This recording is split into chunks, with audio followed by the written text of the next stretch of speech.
On this episode of the Orlando Real Recap, we're going to talk about what's going on down there in Osceola County. We're going to talk about a new hotel that's finally breaking ground, and I'm very excited about, both as a local and for people that want to come visit, and so much more. Our lead story today is what's going on down in Osceola County. Now, specifically, I'm talking about NeoCity and the 500-acre master-planned community that houses NeoCity Academy and eventually going to be some housing and a lot of new jobs. First off, where is NeoCity? NeoCity is like 15 minutes east of Kissimmee, 25 minutes from the airport, and about 40 minutes from downtown Orlando, and like 30 minutes from Disney. So the location of this actually is fantastic, but that's not why I'm most excited about it. The jobs are really why I'm so excited about what's coming to the NeoCity area. Back in November, there was a $289 million defense contract awarded to the NeoCity area. And back in January, there was a $160 million semiconductor contract awarded. That's really changing the fabric of the jobs that are coming to that NeoCity area. And this is all by design. Tim Giuliani, the president of the Orlando Economic Partnership, talked about how Orlando and Central Florida, and specifically this NeoCity area, are kind of changing the idea of the fabric of hospitality-driven Central Florida and changing that to more technology and manufacturing and a lot of other really cool higher-paying jobs, and just sort of the perception of who we are as a job market. This is going to provide a lot more opportunity for people that live here, companies that want to relocate here to be part of what's going on. Going back to the semiconductor conversation, only 10% of those that are created or made in the world are actually made in the United States, and they're not typically known as like the higher end ones.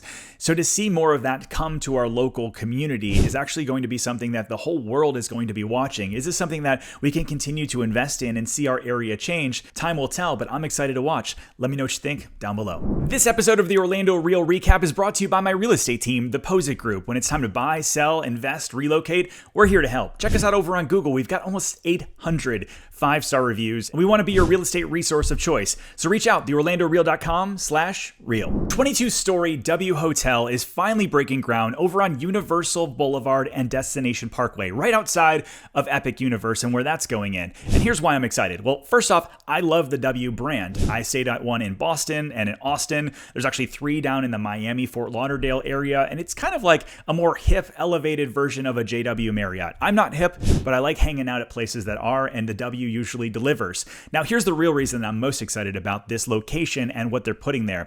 The president of the hotel company that's developing this said that they cannot make this financially viable with just the 400 rooms that are going to be there. And because of that, they're actually going to be offering a lot more things for locals to be able to enjoy as a destination as well. There's going to be a 2,000 person auditorium that's going to have up to 200 different acts every single year. They're going to have 5 hotels, a Vegas-style rooftop bar with daytime DJ, and a bunch of other cool things like that, on top of a convention center, and the location is just amazing next to the convention center and Epic Universe. So this is going to be a really cool thing that I think will kick off more and more development in that area. Orlando in general is leveling up left and right. You've got Evermore, you've got the Nobu Hotel going in, you've got the W, you've got a lot more things going on in the area, as well as the value hotels and medium hotels. The thing is, I think that the more options we have for people, the more eyeballs around Orlando, the more people will use this as a destination, and we all level up as a hospitality tourism area. Now, I know in the first story, I just talked about how we should be known for more than that,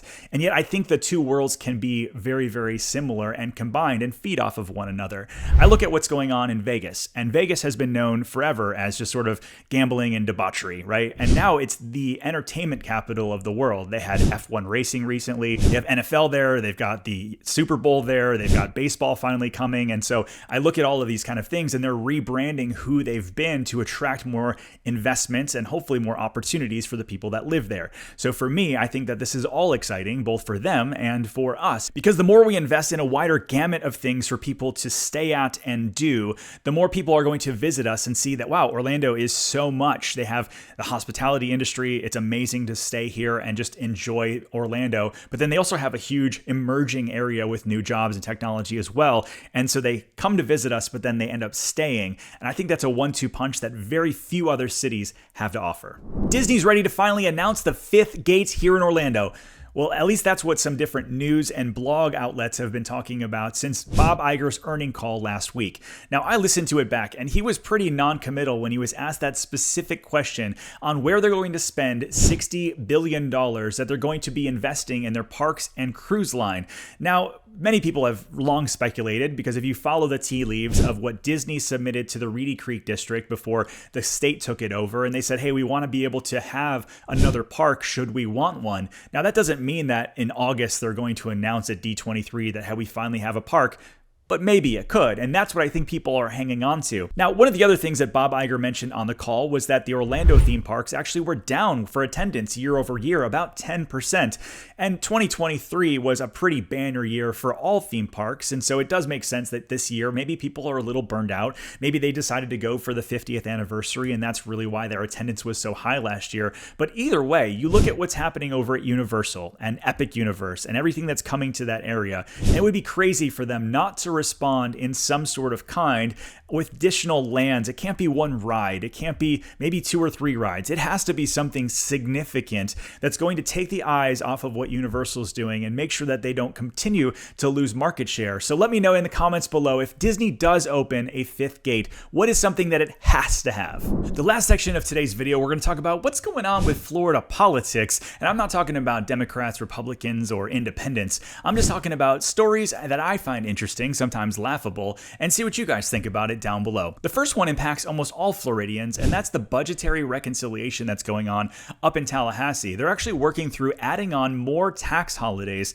that would save us roughly $1.1 billion. Now, I've talked about it in years past, how they have sometimes week-long or day-long incentives where you have back-to-school shopping that has no tax on it, but they're actually going to expand this into assessments on property insurance and a whole bunch of other things that are going to impact your bottom line. The second thing that's going before House Bill 77 by Congressman Jason Schaaf has to do with killing bears without any kind of penalties or authorization prior to. This is kind of like a stand your ground sort of thing for bears that are rampant throughout our state right now. Magic Kingdom had one running around last year, so did downtown Orlando, ended up in the tree, and it was on the news and all the kind of things. This would allow you to kill bears that, as Congressman Schaaf said, are on crack. He continues and says, we're talking about the ones that are on crack. They break your door down and they stand in your living room growling and tearing your house apart. People who oppose this bill are saying like, hey, why don't you just call animal control, get them removed like we've always been doing. Really, bear bitings are not something that we all really worry about or have cases that have been reported in a really big way. We just happen to see bears a lot more because development is happening everywhere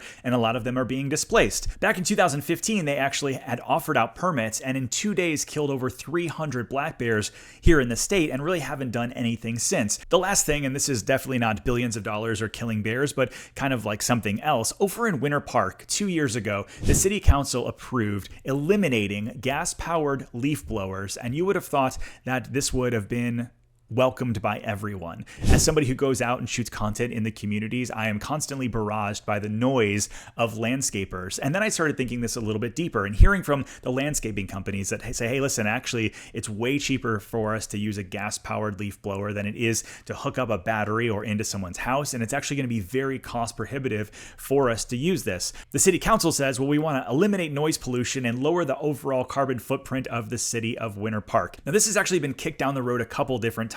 In fact, it was supposed to get enacted this July, where you're going to get up to a $300 fine if you use a gas-powered leaf blower. And now they've pushed it all the way until next January. Opponents of this are saying like, well, hey, listen, what about gas generators? What about all these other things that are massively loud that have nothing to do with leaf blowers? And so it seems like a really nuanced, small thing for the city council to go so hard on for multiple years. But I'm not a city council member, and I'm not a landscaper, so I'm kind of torn. Let me know what you think. That's this week's episode of the Orlando Real Recap. I hope you learned something new about my favorite city in the entire country. If you see some news while you're out and about, feel free to reach out to us, theorlandoreal.com/news. If you see a tip that you want, put onto our next Orlando Real Recap. And until the next video, we'll see you around town.